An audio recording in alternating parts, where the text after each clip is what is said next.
So I wanted to do a quick follow-up to the Docusign video. This is about the two Docusign buttons that you may see on any Salesforce opportunity now, as well as an additional button for a PayPal form. And I wanted to explain exactly how both of those buttons work. So looking at Salesforce, we're on my test opportunity, and you'll see at the very top there are three buttons: PayPal form, generate with Docusign, and send with Docusign, as well as the drop down. Now, if you don't have all three of these, if there's only two or only one based on your screen size, you'll always be able to find those additional buttons in the little drop down arrow that you find right here. And I have additional things that you may not see. Obviously, we're still testing some other stuff as well. So you'll also see a couple of things, and I guess I can touch on these as well. Over on the right-hand side, you'll see your familiar Docusign envelope box. And this has several. Obviously, I've used this for testing for several different things. So there are several envelopes here that have been sent.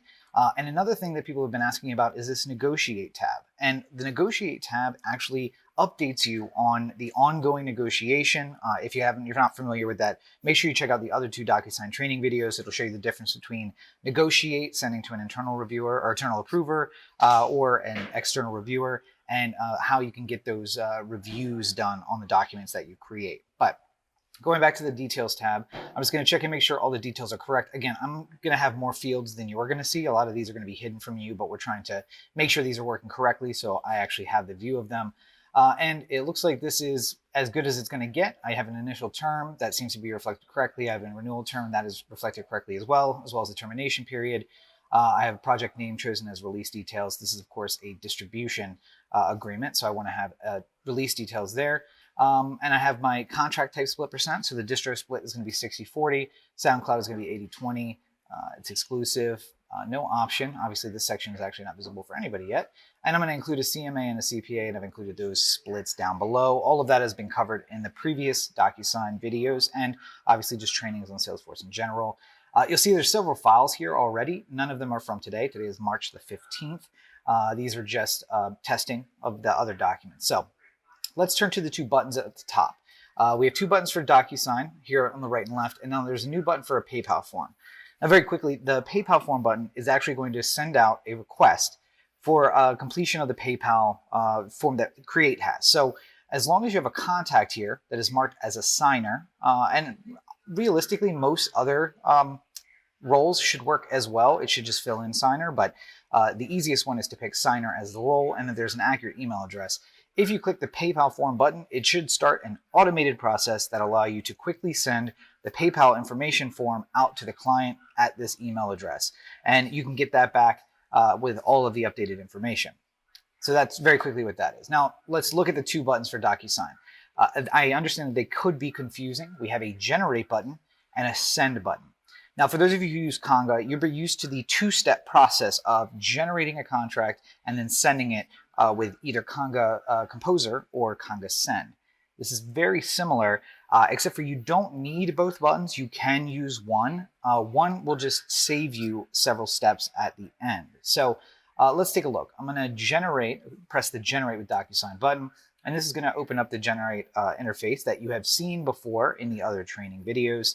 We'll give it just a second to populate, and you'll see that the new agreement has been generated. It's available for preview.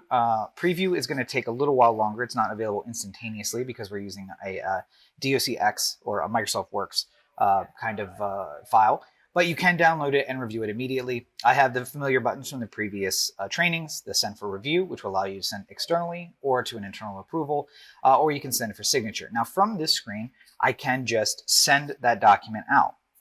However, if you want to send it for approval to the manager, to the A&R who is going to be approving it, or you want to send it for external review, which is honestly one of the easiest ways you can. I know some people are generating the agreement, sending it for signature, and then having someone on the other end review it via that signature process, and then having to make changes and resend it for signature.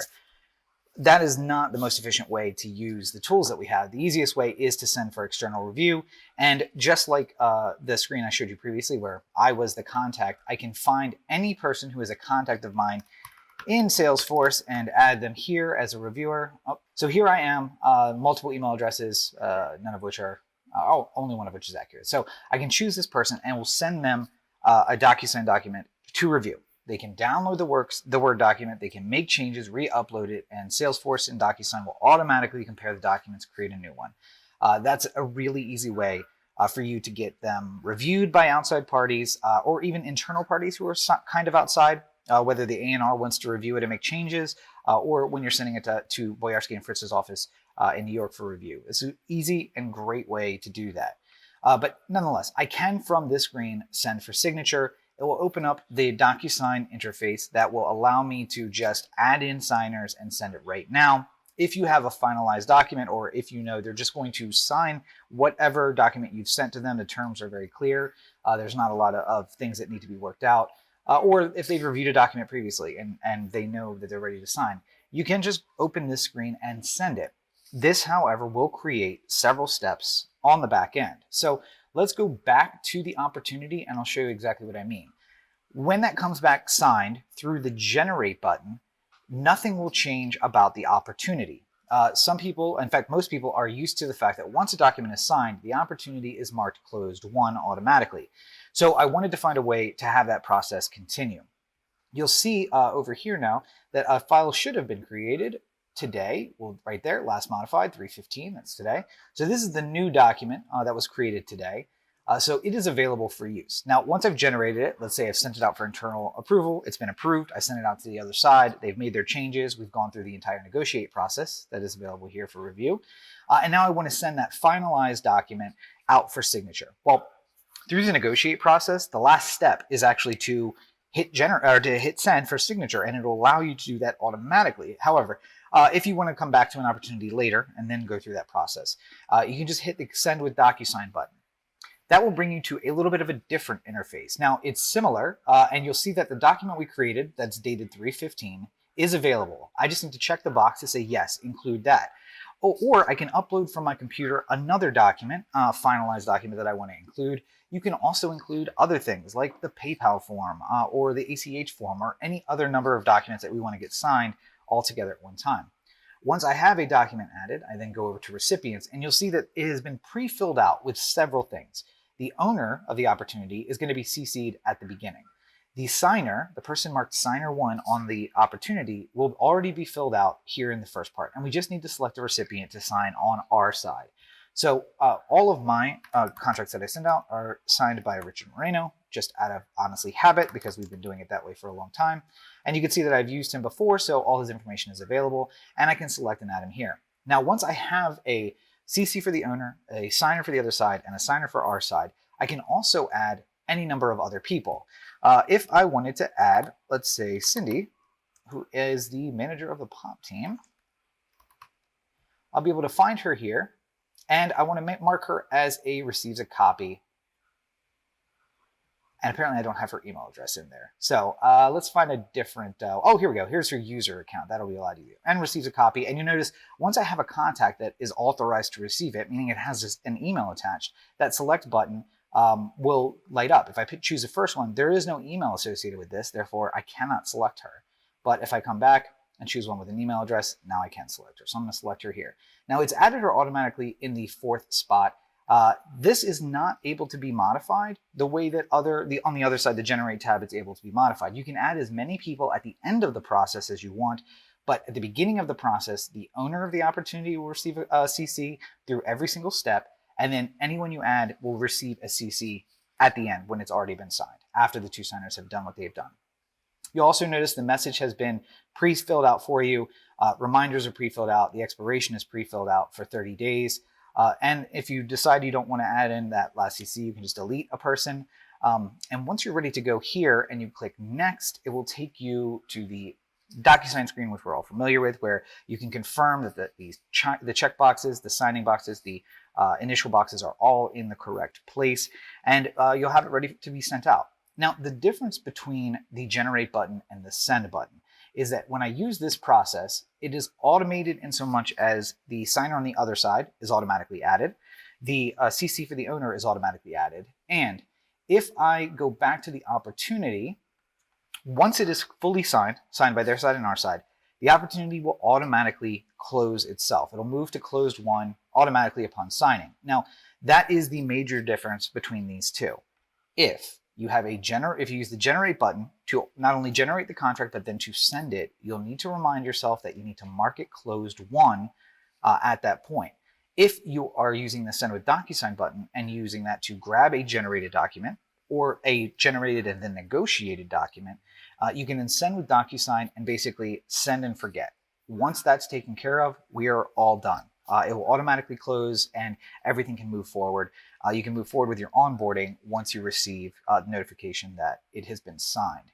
Now, that doesn't necessarily seem so important, except that we are regularly running reports on closed won opportunities. So, for instance, this is a closed won last 30 report. The only way for us to tell the difference between an agreement that was closed and an agreement that was kind of abandoned in the middle is the closed won status.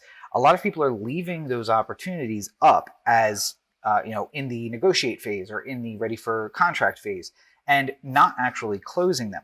And that means that on these reports, we are not seeing that you've closed those contacts or closed those opportunities. So you're not falling into the closed won reports for the last 30, the last 60, the last 90.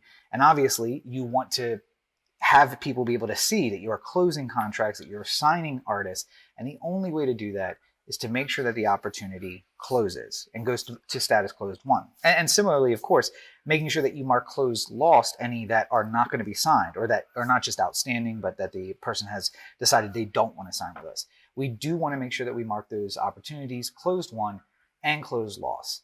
It helps us keep track of where all of our opportunities are. And in fact, we should never have any opportunities that are open more than 60 days. If it takes you longer than 60 days to open, send, and then be waiting for a signature, essentially the likelihood that closes falls down below 20%. So we would just want to move forward and work with either starting a new contract with new dates, maybe a new percentage, or possibly just abandoning that opportunity altogether. So to review, you want to make sure that you are marking your opportunities closed won or closed lost, depending on their status. If you want to avoid that final step, the easiest way to do it is to use the Send with Docusign button. That will automatically close them upon signature. It will require that you generate using the Generate button. And then after negotiation, after changing, after whatever steps need to be taken, use the second button to send. Now, as I said, you can generate and then send automatically at the same time. You will just have to remind yourself that after that is signed, after you get the notification as the person who's sending it, you'll be on CC. After you get that notification, to come back in and mark it as stage complete and move this to close won. Otherwise, it will not be marked close won and you will not be included in the reporting as an artist that has closed. I've noticed that we do have some opportunities that have been outstanding for a long time. The teams have made a good deal of effort in trying to get those marked close won. So we have a step here with the Send with Docusign button to avoid all of that and have it done automatically. You'll just have to remember, generate with one button, send with the other. Very similar to Conga Sign, except for obviously much simpler, and we're getting much cleaner contracts out of it. So if you do have any questions, feel free to follow up. But that will conclude the follow-up training here now with the generate and the send buttons for Docusign.